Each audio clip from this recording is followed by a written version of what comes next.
It stretches from coast to coast to coast, more than 24,000 kilometers of river, road, mountain pass, and forest paths. In some ways, it's older than the country. In others, Canada's Great Trail is only now reaching completion. Joining us now to explain in Edmonton, Alberta, Sarah Jackson, who completed the trail by foot earlier this month. In Michipicoten, Ontario, via Skype, Diane Whalen, hiker and documentary filmmaker who is halfway through traveling the trail by foot, bike, and over water. And here in studio, Paul Labarge, chair and one of the founders of the Great Trail. And it's a great pleasure to have you, Paul, here, and our guests in Points Beyond with us, even on the far reaches of the shores of Lake Superior, where Diane Whalen joins us right now in Michipicoten, Ontario. Great to have everybody along, and let us bring, Sheldon, if you would, some pictures up and some handy-dandy facts to get our discussion started tonight. The world's largest recreational trail. It's now 93% connected. When complete, as we suggested in the intro, 24,000 kilometers long, 5,000 kilometers of which is here in the province of Ontario. It will connect 432 individual trails. 3/4 of it roughly is on land, 1/4 roughly over water.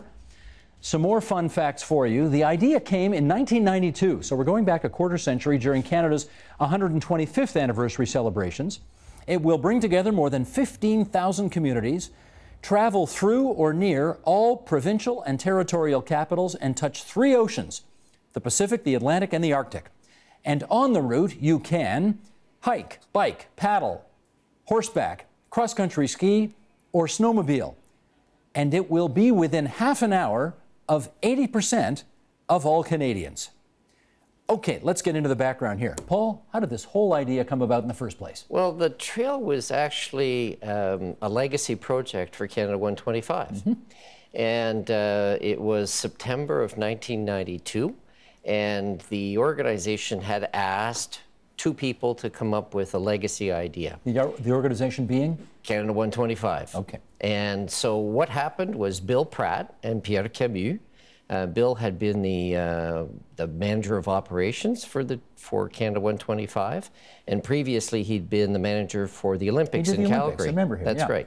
And Pierre Camus, who was a well-known geographer, were both working for Canada 125, and they were talking about routes. And Bill had seen a situation where there'd been a bike accident in Calgary, and they said, you know, the best thing to do would be to create a trail right across Canada. Obviously, you didn't carve every inch of this, I guess I got to go metric here, every centimeter of this trail from scratch. Presumably, some of it already existed by Indigenous people, pioneers, once upon a time. Can you tell us how much? What we had is we actually had 2 quite generous donations from CP and CN of closed rail lines, which represented almost 8,000 kilometers. There were the trails that already existed with provincial associations and local trail groups. And so it was, as much as anything else, bringing together all of these different people and organizations to make it link up as we went across the country. Okay, Sarah, let me get you into the discussion at this point. And let's do a few questions here so we can understand why you decided to devote as much of your life to doing this as you have. Let's start with that. How many years have you spent devoted to this idea? I spent 2 years walking the trail, almost to the day, actually. What did you do for income while you decided to basically check out of the real world for two years? I'd saved for 1.5 years leading up to it. I moved back in with my parents to save money in the end, too, and things like that. And I lived really out of a tent the whole way through. So my sole costs were really food for the most part. Okay, fair enough. And yeah. Sarah, this is a pretty obvious question, but it's got to be asked anyway. Sure. Why? I'd been so interested in the idea of like distance journeys and distance treks for a long time. My uncle had walked the Camino, the kind of pilgrimage trail in Spain when I was quite young, and I think that's something that really stuck with me. And I'd looked into a few trails in the States as I was in school. I was studying sociology, and but really I think the moment I found what at that point was known as the Trans-Canada Trail, I knew it was something I was interested in pursuing. Sarah, I can imagine that when you, as a young woman, told your family, this is what I want to do for the next 2 years of my life, which is essentially be out there in the wilds for a couple of years on my own, I think I can imagine what the reaction was, but why don't you tell us anyway? Yeah, no, I mean, and I don't want to take away, they've been so supportive, really, over the course of the past 2 years, but I think the start was, it was a bit of a shock to them. I don't think my dad believed me at the start. I'd been talking about it for a few months, and about 2 weeks before I set out walking, I told him I was booking a bus ticket out to start walking in Victoria, and he kind of was like, wow, what, a bus ticket? To where? Why? And so he really didn't believe me. And my mom believed me. In the month that I'd moved back home for, I'd wake up and there'd be new articles on my desks about bear or cougar attacks in the areas I'd be walking through. So yeah, they were trying to dissuade me maybe a little bit at the start. Obviously, their efforts at dissuading you didn't work. But did you see any wild animals that you needed to be concerned about while you were out there hiking and camping? I mean, I came across animals, certainly, and maybe not as many as I expected. I think they hear me coming, but also nothing that was really concerning. I think they'd see me and take off in their own direction or worry about their own business. So, any family members join you for any part of your journey? Yes, family and friends, and sometimes strangers too. I've walked with so many people over the course of the past 2 years. My sister was with me probably for total, if you add up all of our time, maybe 3 months, I want to say, something like that. My mom and dad were both out for different stints too. I walked to the end with both of my grandmothers came out for the very last bit. And how much a camping experience did you have before you embarked on this journey? Very little. I didn't grow up camping a lot or anything like that. It was a huge learning curve for me from the start. Having now done it, was it worth it? Oh, absolutely. It was the most beautiful experience. The hardest thing I've ever done, and I'm sure probably the hardest thing I'll ever do, but the most rewarding. It's where I've grown the most. The trails kind of raised me. What do you think it did for you, spending 2 years of your life doing this? I've definitely grown my confidence, I think, just in my own ability. And also, it's something that I didn't expect, but I've definitely learned, I think, how to ask for help, too. I wasn't anticipating that, but it's something that came as well. Okay, thank you for that. Diane, let's put you under the microscope now. What prompted you and motivated you to embark on the journey that you did? Well, Steve, I'm a filmmaker and I make adventure films. So my last film was on Mount Everest, and before that I was up in the high Arctic. So certainly the lure of the longest trail in the world was something, but also I saw a great metaphor in this trail as a storyteller. For me, it's for all the cultural diversity in Canada, this trail is what connects us all. It's like an umbilical cord that runs across this land. And I also saw that with Canada's 150th anniversary, you know, I love this country and it's a union I believe in, but it's also really important to remember that it's a small chapter in the story of this land. And so I thought that it would be great to go across and reconnect to some of the descendants of the ancestors of this land and weave their story into this as well. I kind of believe that maybe everything we need to know sometimes we have forgotten. And I like to say, if I'm a hobbit that left the Shire, the lakes are my dragons and the wizards are the wise grandmothers that I meet, and most of them have been in First Nations communities. That's a nice metaphor. And I guess, I mean, we should point this out too. You have an Indigenous background yourself, so I presume that there was something truly spiritual in your journey as well as you tried to reconnect with some of that past. Is that fair to say? Yeah, I'm in a true Canadian fashion. I have a Newfoundland father and Acadian mother, and the Mi'kmaq and French blood are mixed in the Acadian blood. So that's all part of me. And I definitely, for me, nature is my cathedral. That's where I find the most clarity and where I find the most spirit. And I just, so yeah, absolutely. There's a bit of a pilgrimage at work here for me as well. It's hard, you know, nature is going home, and it is a place where we can reconnect to ourselves and reconnect to something that's very old. If you're alive today, your ancestors have been alive since the beginning of time. So nature's a part of all of us, and it's important reconnection, especially as society becomes increasingly industrialized and surveillance cameras are everywhere. I think it's really important that we have this place that we can go to connect to nature and to connect to ourselves. Diane, I know you've been doing part of it over the water, part of it by foot, part of it on bicycle. When did you start your journey? I started like Sarah 2 years ago, but I'm definitely the turtle. I'm also trying to do the entire trail, which includes the section going all the way up to the Arctic and coming back down. So I probably have another couple years out here. But yeah, I've been out here for 2 years so far as well. And I'm still got a long way to go. I can't wait to see your film when you're finished it. I mean, you're going to have just reams upon reams of footage to look through, I presume, yes? That's right, Steve, but I'm in the hands of an incredible, great co-producer, Anne Verrill, co-director, and also Nick Hector, who's one of Canada's best film editors, and he's based in Toronto, and he's also working with us as we move along, so we won't get that lost. We'll have a rough cut by the time I'm done. Gotcha.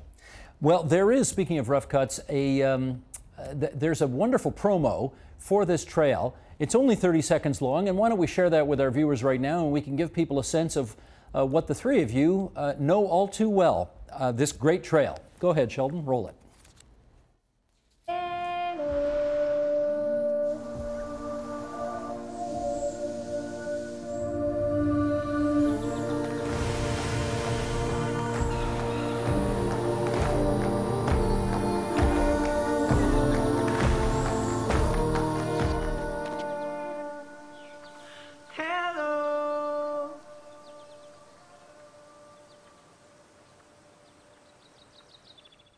That does give you a flavor of all of the different things one can see. And Paul, I wonder, it's such a hard question to answer, but have you got a favorite part of the trail?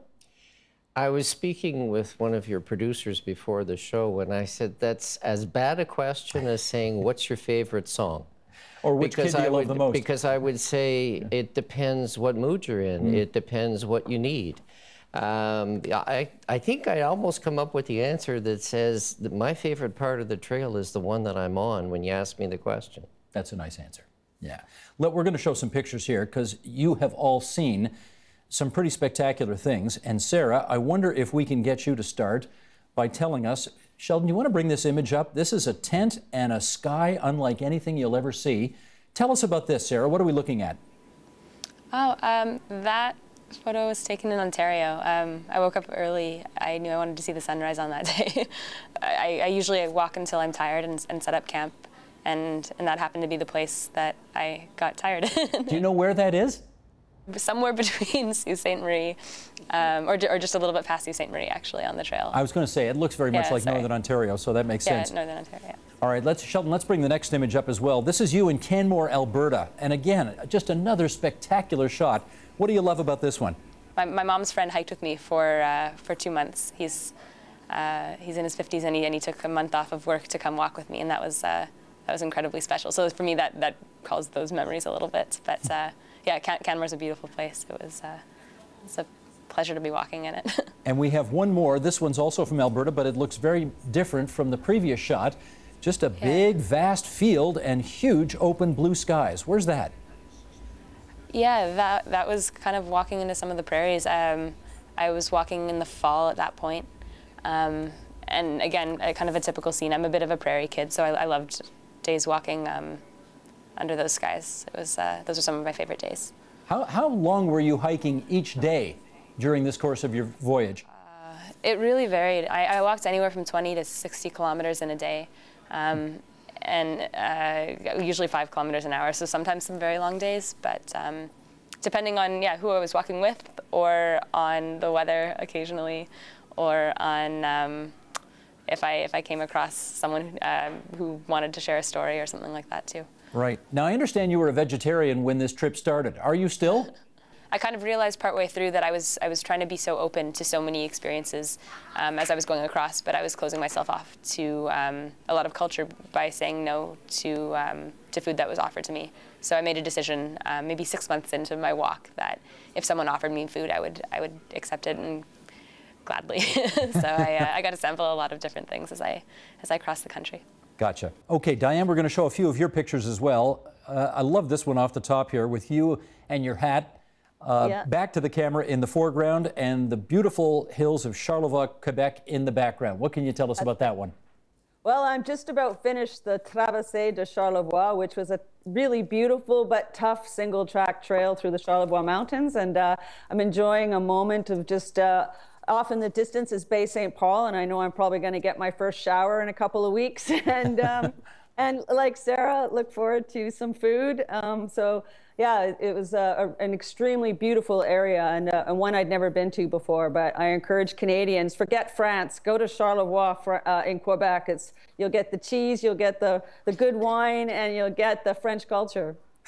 Okay, let's bring you to the province of Ontario, and you went to beautiful Muskoka. Tell us about that. The photograph was taken by a great independent filmmaker I worked with there named Jeremy Muntz. And as you can see, I'm walking the bike, which was a very common thing when I was on my mountain bike. I was usually pushing it through trails. But yeah, just absolutely stunning, beautiful fall. And certainly I live in BC normally, and I don't on the coast see these kinds of colors. So it was spectacular. When you have to go over water, what do you do with the bike? I have help from people. We ship things forward. Like I also in the winter snowshoe, right? So I get help from lots of people. I mean, hundreds and hundreds of Canadians have helped me along the way. It's a really grassroots operation. I never know where I'm going to be or when I'm going to be there. So when I finished snowshoeing at the end of March, we shipped that stuff off, and my co-producer arranged for my bike sent to me. I had to do a 50K section, and then we were gifted a canoe actually by a company in Ontario called Novacraft Canoe. And I don't take corporate sponsorship at all on this journey because I want to stay with my heart while I'm making the art. But I do accept gifts, and they kindly gifted me a canoe to use for the rest of the journey. And I'm going to gift it to the community of Tuktoyaktuk when I get up there in 2 years' time. Nice. And yeah. Have you, I asked Sarah this question, so I should ask you as well, have you seen much wildlife during the course of your journey? Yeah, I've seen a few bears and some moose and porcupines. I actually, right when I left Newfoundland, about day 10, I rolled out of my tent at sunrise for a morning pee and looked up and realized I was surrounded by, I don't know, 6 or 7 moose. And it's with those moments you're like, yeah, I don't really have my camera with me right now, and I'm about the height of their ankles. But anyway, yeah, I've had some intimate moments with animals on this journey. And obviously, you're a cool enough customer that you don't panic in those kind of circumstances, but you get a little bit nervous? No, actually, I mean, you know what I tell everybody is fear is like that little tiny man in The Wizard of Oz that's hiding behind the curtain. I mean, we give shadow way too much space, you know? It's like there's nothing really to be afraid of. Usually most fear is the fear that you carry with you when you go out there. It doesn't really exist out there at all. And it's just an emotion, you know? It's not a real thing, so. Let's do one more picture for you, Diane, and this one was in New Brunswick. You are on skis, and again, just spectacularly beautiful. What do you remember about this? The bridge to PEI is not too far behind me, and I had some really beautiful flat trails to ski on, cross-country ski on, pulling a sled right to Moncton. They're doing the whole thing. Is it or I guess, was it your intention 25 years ago that you thought most Canadians who tackle this thing would want to do the whole thing? No. Just pieces? We expected people to use pieces. So most recent study that we have shows use of the trail at about 465 million usages a year. 465 million? Yes. Now what does that mean? Well, it's based on the number of people, for instance, who use the trail for active commuting and people who use it for exercise. So myself, I'm on the trail every day because I go out and I either walk or bike every day. So that would constitute 365 uses? That's exactly right. Okay. So then you take active commuting. So just as a statistic that we do know that's a hard stat is in Saskatoon, trail users recorded over 1 million uses between the end of May and the end of August. So then you start to look at cities like Toronto and Montreal and, you know, Vancouver and so on, and it just keeps multiplying. And we expected people to make it part of the fabric of their life. And then unusual people like Sarah and Diane who would say, I'm doing the whole thing. I think in time what you will see is people doing whole sections as part of their holiday plans. So you would see somebody saying, this year I'm doing Quebec. This year I'm doing Alberta. This year I'm doing BC. And very much like what's evolved to be the case with the Trail to San Compostela is you would see somebody saying, okay, I'm going to go this far this year, and then next year I'll start there and I'll go the next distance. So it becomes part of the fabric of their life. But, you know, we have a very, very high rate of what I call recidivism, which is people who've used the trail once, there's an 86% chance they'll use it again. We got a lot of people watching us, obviously, in the capital city of the province, Toronto, and a lot of people who watch us in the capital of the city of the country, yes. Ottawa. And I want to know, what's the closest piece of the trail to those two major metropolitan areas? So the closest piece of the trail is there's a piece of the trail right behind Parliament Hill. It's the Queen's Jubilee section. And that crosses the bridge into Quebec, into Jacques Cartier Park, and it goes all the way out the Western Parkway. Along the river, which is the original route of the traders. Here, you'd have the waterfront trail going into the Rouge and going out as far as Ajax. So that's really right in the city. It's right in the city. So this trail is not a wilderness trail. What it is it's urban, it's suburban, it's rural, and it's wilderness. And there's, you know, when you listed the activities, we don't see a lot of horse traffic, for instance, in downtown Toronto, but we do see it in Alberta. We see snowmobiling in Quebec. We see an enormous amount of cycling. Vélo Québec has a very strong presence. You'll see cross-country skiing virtually everywhere. A lot of bikers, right? A lot of hikers in some of the remote areas, like in BC. Sorry, when you say bikers, you're not talking Hells Angels, you mean cyclists. No, I'm talking about cyclists. Okay, yeah. just to clarify. All right, very good. Yeah. Sarah, let me get you back in here. I want to hear about some of the more offbeat experiences. And for example, I know there was a time in the winter when you were going through rural Saskatchewan, and I guess a truck driver gave you a helping hand. Can you tell us that story? I was walking a section of trail that was a grid road through Saskatchewan with a friend of mine, and it was one of our first really cold weather days, and we'd kind of elected not to stop because we were so cold, so we knew we weren't going to stop for a break until the end of the day, and we're like so tired. Yeah, and kind of like right at that moment when we were feeling so exhausted and so cold and knowing we wouldn't be inside for so long, we kind of heard the rumblings of a truck pull up, and a fellow leaned his face out of the window and handed over 2 steaming bowls of soup. And he must have seen us walking or heard that we were walking through the area at some point. And then he took off, and we didn't even have a chance really to get his name. And that was, yeah, a beautiful experience. It was something we didn't even know we needed at the moment. It was amazing. And that's something that I think also has repeated itself, that kind of kindness, like again and again across the country. It's not particular to Saskatchewan only, but yeah, just an example of it. Well, in fact, Diane had a very similar experience, I gather, in Nova Scotia. Big storm whips up and you run into some hunters, Diane. You want to fill in the blanks? Sure, Steve. I was a cold November day. People are always asking me what you're afraid of, you know, bears and cougars. And actually our greatest threat out there is hypothermia. So it was November, a huge storm had come in, the trees were bending, it was sheet rain everywhere, and I was lost. I was trying to do a section of trail that was proposed. It wasn't done yet. And so I got lost in there, and I realized I was in some serious trouble. It was like getting to be 5 o'clock. I was soaking wet. I had no cell service. I had no idea where I was. And then off in the distance, I saw a little white headlight approaching me. And I was actually scared. I should have been ecstatic, but when you were already afraid, you interpret the world from that perspective of fear. Something to remember. Anyway, off they came. They came up to me and they're like, "What the heck are you doing?" They were out there hunting, right? So they had their army fatigues on and their guns and they're drinking a bit of rum. And I'm like, this is every woman's worst nightmare. Like, I'm off in the woods and I'm by myself. Anyway, they convinced me to go back to their hunter's cabin with them. They just said, like, "You're so far, we'll find the trail tomorrow, but, you know, for the time being, we got to get out of the storm and you're in trouble." So I had to trust them.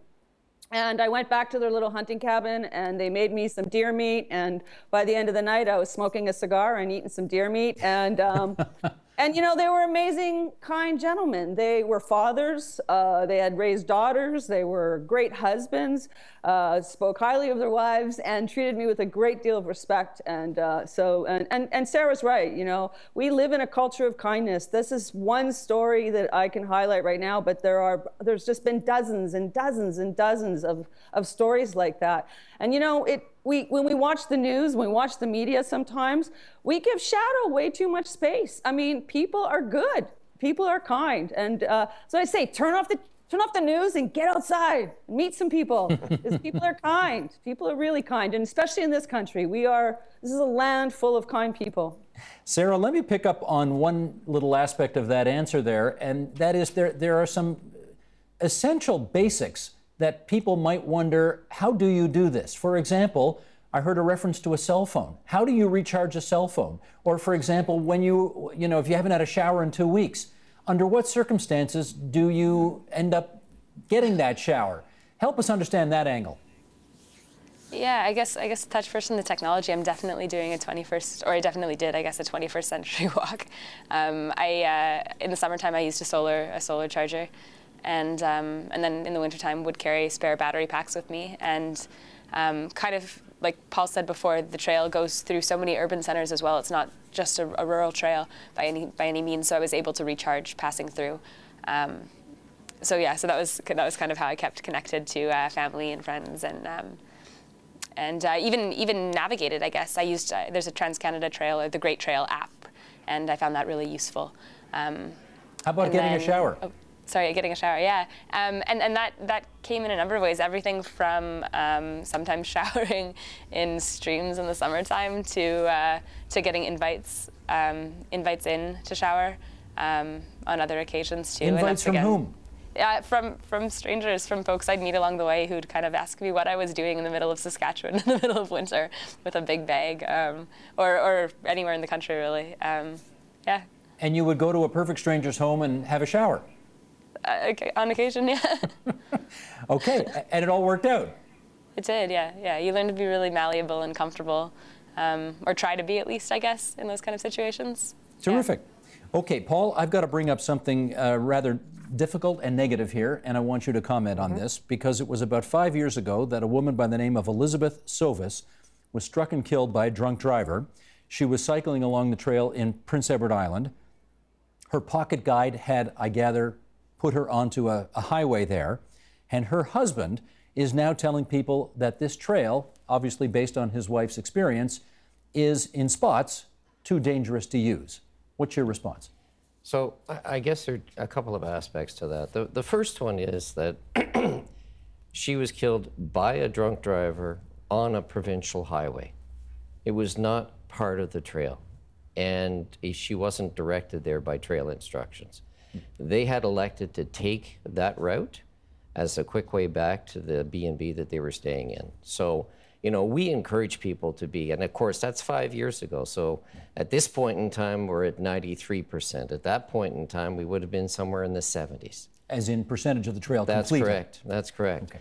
And so, I think one of the things that is essential for us is safety of the users. So how much of the trail is shared between pedestrians and motorists? So we have, there are links. So again, that's a very difficult question because it has to be slightly nuanced in the sense that we take every possible step to avoid what I would call any major routes. But we do, for instance, have sections of the trail that are on roadways, for instance, in northern Saskatchewan. And, as both Sarah and Diane would testify, there are probably fewer people on those roadways than there are in our pathways. Diane, were you ever concerned when you had to share the road with motorists that you might be taking your life into your hands? Actually, Steve, the most dangerous parts of the Trans-Canada Trail are the sections that are on the roads. There's no doubt about that in my mind. I have huge respect for Edmund, and I'm a great believer. Like, my feeling is, what a huge accomplishment. We've just put together the longest trail in the world, but I'm hoping over the next few decades that anything that is on a road can be removed from the road. We did not build our highways for hikers or bikers. We built them for transport trucks and automobiles, and they are the most unsafe parts of the trail. So I would encourage any Canadian that's looking to do a portion of the trail, lots of it is off the road. Don't use the road section. Sarah, what's your view on that? Yeah, I guess I would echo that especially for for some of the sections in busier areas. But I think also, like Paul mentioned, some of the grid roads in Saskatchewan and things like that. And I know I felt quite comfortable walking on some of those. those are sections that, yeah, I would rarely see a vehicle at all. But yeah, I definitely hope, kind of moving forward, that we can keep working on and building new trail that is specifically for trail users. We've got a few minutes left here, and let me try and get a couple of more items under discussion here. Paul, to you on this one. I think Sarah mentioned the fact that the Camino de Santiago is world-renowned for a place where people can go and for months at a time. I know Rocco Rossi, for example, who runs Prostate Canada, has done it probably 35 times or something like that. And he goes, and it's whatever, 20, 25 miles a day, and no iPhones, and you get back in touch with yourself. There's the Appalachian Trail in the United States. Do you have designs on this great trail becoming that big? Absolutely. But to put it in context, the Camino is 1,000 years old. The Appalachian Trail, 1930s. So it was part of Roosevelt's work. So we're a little bit further behind. We started in 1992. We've got 25 years. We've got it linked. And, you know, as Sarah was saying and as Diane was saying, the next phase of this is to start moving and eliminating all the links so that the trail, because our dedication is to Greenway. Greenway is what our driver is. That's what we think is the safest environment for the users. So yes, we're already seeing internationally people recognizing that this is the Great Trail. I was in Chile, in the Atacama Desert at 14,800 feet. And my guide saw my Trans-Canada Trail card, and he said, "You know about the Trans-Canada Trail?" And I said, "Yes, I do. I'm their chairman." And he said, "It's amazing. It's a destination of choice." How did he know of it? He was a hiker. He was a guide who was working, and he was a local. Can I just confirm one thing here? Because I've heard you refer to it as the Great Trail and the Trans-Canada Trail. Which is it? It's both, because the Trans-Canada Trail is a description of what it does. The Great Trail is a description of what it is. Oh, okay. Well put. Okay, Sarah, how about to you on that? Do you have designs, I guess, or hopes that this thing is going to be as world famous as those other ones? I hope it'll be as well as used, I guess. Definitely, it's given me so much. So if anyone else can gain a fraction of what I've gained from it, I think that would be a really wonderful thing. Yeah, and I think even what Paul said as far as like people knowing about it now, that's something I've definitely noticed even in the time that I've spent walking on it from the beginning. When I told people what I was doing, I'd have folks being like, "Oh, you're walking on the Trans-Canada Highway, what?" And now I have people writing in and asking me questions about how they can go about doing it, or if I mention that I'm walking it, immediately kind of a light will go on and they'll be like, "Oh, I've heard about that. I've seen that online," or something like that. So I think that's incredible in a span of 2 years to have that kind of growth. Gotcha. Diane, let me give you the last word on this. And the word I want you to give is some advice to those Canadians watching this who, in their wildest dreams, would never imagine embarking on anything like this. They've never tried it in the past. They can't imagine doing it in the future. What's the one piece of advice you would give to them that might get them to overcome their nerves or their fears and give it a shot? Well, there's absolutely nothing to be afraid of. And the Trans-Canada Trail, like Sarah referenced it, the app is fantastic. And start small. Isolate a part of it that's in your community, a walking trail. As Paul mentioned too, like 8,000 kilometers of it are old railways. You can't ask for a kinder introduction to nature than an old rail line. They are flat. You know, trains generally didn't take a steep pitch anywhere. And they're tend to be wide, and they tend to be much more well used. A lot of the single track, and certainly since I've been paddling Lake Superior, not a lot of people. But when you're on those rail lines, you tend to meet a lot of people from local communities. And again, outstanding job that Quebec has done with their bike trails. I must say, like, that just blew my mind, and certainly can inspire, hopefully, some other communities to follow their lead, especially up through the Laurentians, La Belle, Quebec, and whatnot, where they've taken old train stations and converted them into really beautiful restaurants serving local food and auberges. And so there's easy trails and there's hard trails, you know, so start easy, be gentle and be kind, and don't rush. It's not a race. This is an opportunity to explore the land, explore yourself, reconnect, unplug, you know, take a walk, either yourself or a friend, and yeah, just relax. No race. Superb advice. Let's thank all our guests for sharing their views with us tonight here on TVO. Diane Whalen, who comes to us from Michipicoten on the shores of Lake Superior in the province of Ontario, Sarah Jackson in Edmonton, Alberta, and Paul Labarge, the chair and one of the founders of the Great Trail. Thanks so much, everybody. Thanks. Thank you. Bye. Bye. Help TVO create a better world through the power of learning. Visit TVO.org and make a tax-deductible donation today.